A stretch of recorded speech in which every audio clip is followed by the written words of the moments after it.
नमस्कार। आज हम ईरान और इज़राइल के बीच जो दशकों से एक जटिल और तनावपूर्ण रिश्ता चला आ रहा है, उसकी गहराई में उतरेंगे।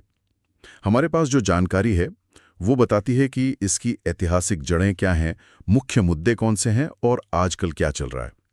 मकसद ये है कि इस पूरी जियोपॉलिटिकल खींचतान के जो सबसे अहम पहलू हैं, उन्हें समझा जाए।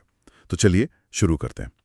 तो सबसे पहले है कंटेंट को लाइक करना, हाँ, लाइक चैनल को सब्सक्राइब करना और वो जो घंटी होती है नोटिफिकेशन बेल उसे दबाना। हाँ, ताकि नोटिफिकेशंस मिले। ये तनाव आखिर शुरू कहाँ से हुआ? इसकी जड़ें क्या हैं? एक बड़ा मुद्दा तो है विचारधारा का। 1979 की ईरानी क्रांति हुई और उसके बाद से ईरान ने इजराइल के वजूद को ही मानने से इनकार कर दिया। उसे वो अक्सर ज़ायोनी शासन कहते हैं। हाँ, बिल्कुल। और इसी वजह से आप देखें तो इजराइल के लिए ईरान आज शायद सबसे बड़ा खतरा है। मतलब ईरान की तरफ से सीधी धमकियां आती हैं, उनका मिसाइल प्रोग्राम है, और फिर लेबनान में हिजबुल्लाह है, गजा में हमास, इस्लामिक जिहाद, इन सबको ईरान का खुला समर्थन है। ये इजराइल को बहुत परेशान करता है। जी, और इसमें ईरान की अपनी महत्वाकांक्षाएं भी हैं, है ना? पूरे मिडल ईस्ट में अपना दबदबा बढ़ाने की कोशिश। सही कहा, ये भी एक बहुत बड़ा फैक्टर है। और इसी सब के बीच आता है ईरान का परमाणु कार्यक्रम। इजराइल इसे अपने लिए एक अस्तित्व का खतरा मानता है, सीधी सी बात है। और इसीलिए ये खबरें आती रहती हैं कि इजराइल ने इस प्रोग्राम को धीमा करने के लिए कई सीक्रेट ऑपरेशंस किए हैं, साइबर हमले हुए हैं, और यहाँ तक कि ईरानी वैज्ञानिकों पर हमलों के आरोप भी लगे हैं। तो ये दिखाता है कि इजरायली से कितनी गंभीरता से ले रहा है। अच्छा, तो ये तनाव सिर्फ धमकियों या खुफिया ऑपरेशंस तक ही नहीं रहा, कई बार तो खुलकर सामने आया, जैसे 2006 में लेबनान में हुआ था। हाँ, वो युद्ध ईरान समर्थित हिजबुल्लाह और इजराइल के बीच वो एक बड़ा टकराव था। और फिर सीरिया को देख लीजिए, 2011 से जो वहाँ गृह युद्ध चल रहा है, वो एक और मोर्चा बन गया। बिल्कुल, ईरान ने खुलकर बशर अल असद का साथ दिया, और इसके जवाब में इजराइल ने सीरिया के अंदर सैकड़ों हवाई हमले किए हैं। उनका निशाना खास तौर पर ईरानी ठिकाने या हथियारों के वो काफिले थे जिनसे ईरान अपनी पहुंच इजराइल की सीमा तक बढ़ा सकता था। हाँ, उसे रोकना था। और गजा में भी कुछ ऐसा ही पैटर्न दिखता है ना? जी, ईरान पर आरोप लगते हैं कि वो हमास और इस्लामिक जिहाद जैसे गुटों को हथियार और पैसा देता है, और फिर वो गुट इजराइल पर रॉकेट दागते हैं। सही। और एक और मैदान है जहां ये लड़ाई चलती है, जो शायद उतनी दिखती नहीं, साइबर वॉरफेयर। अच्छा। हाँ, मतलब दोनों देशों के बीच साइबर हमलों का एक लंबा इतिहास है। आपको 2010 का स्टक्सनेट वायरस याद होगा? हाँ हाँ, सुना है उसके बारे में। कहा जाता है कि वो अमेरिका और इजराइल ने मिलकर ईरान की परमाणु सेंट्रीफ्यूज को निशाना बनाने के लिए तैयार किया था।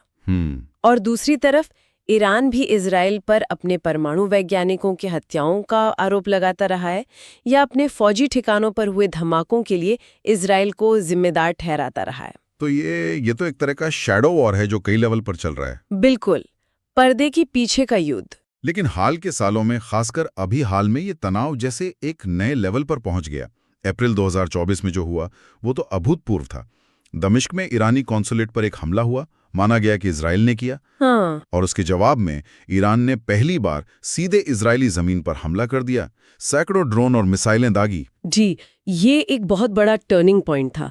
भले ही इजराइल और उसके सहयोगियों ने ज्यादातर मिसाइलों और ड्रोन्स को रोक लिया, लेकिन ये हमला अपने आप में एक सिग्नल था। इसने वो जो दशकों से एक अघोषित नियम था ना, प्रॉक्सी वॉर का, उसे तोड़ दिया। अब सीधा टकराव का खतरा वो बहुत बढ़ गया है। और ये सब अक्टूबर 2023 में हमास के हमले के बाद जो गजा युद्ध शुरू हुआ, उसके माहौल में हुआ। हाँ, उस दौरान ईरान समर्थित गुट जैसे हिजबुल्लाह वगैरह पहले से ही इजराइल पर हमले तेज कर चुके थे। हालांकि ईरान सीधे तौर पर शामिल होने से बचता रहा। अच्छा, अब इस पूरी तस्वीर में दुनिया के बाकी देश कहाँ खड़े हैं? अमेरिका का रुख तो साफ है, वो इजराइल के साथ है। हाँ, अमेरिका इजराइल का मजबूत समर्थक है। दूसरी तरफ देखें तो रूस और चीन के रिश्ते ईरान के साथ काफी करीबी हैं। लेकिन एक दिलचस्प बात और हुई है। कुछ खाड़ी देशों ने, जैसे यूएई, बहरीन, इन्होंने ईरान के बढ़ते प्रभाव को लेकर अपनी चिंता जाहिर की है। अच्छा। और इसी साझा चिंता के चलते उन्होंने इब्राहिम अकॉर्ड्स के तहत इजराइल के साथ अपने रिश्ते सामान्य कर लिए हैं। ये इस पूरे समीकरण में एक नया एंगल जोड़ता है। ये वाकई दिलचस्प है। तो आगे क्या क्या लगता है, कोई बड़ा युद्ध छिड़ सकता है? देखिए, जो हमारे पास स्रोत हैं वो यही इशारा करते हैं कि शायद न तो ईरान और न ही इजराइल एक फुल स्केल वॉर चाहता है, क्योंकि उसके नतीजे वो बहुत भयानक होंगे सबके लिए। हाँ, वो तो है। लेकिन जिस तरह से इतने सारे एक्टर्स इसमें शामिल हैं, अलग अलग गुट, क्षेत्रीय ताकतें, ग्लोबल पावर्स और डिप्लोमेसी जितनी नाजुक है, उसमें किसी भी गलती से या जानबूझकर भी तनाव के खतरनाक हद तक बढ़ने का खतरा बहुत ज्यादा है। तो मतलब ये प्रॉक्सी वॉर तो शायद चलता रहेगा? हाँ, प्रॉक्सी युद्ध जारी रहने की पूरी संभावना है, लेकिन कोई भी एक बड़ी घटना या कोई मिसकैलकुलेशन वो इस स्थिति को एक बड़े टकराव में बदल सकती है।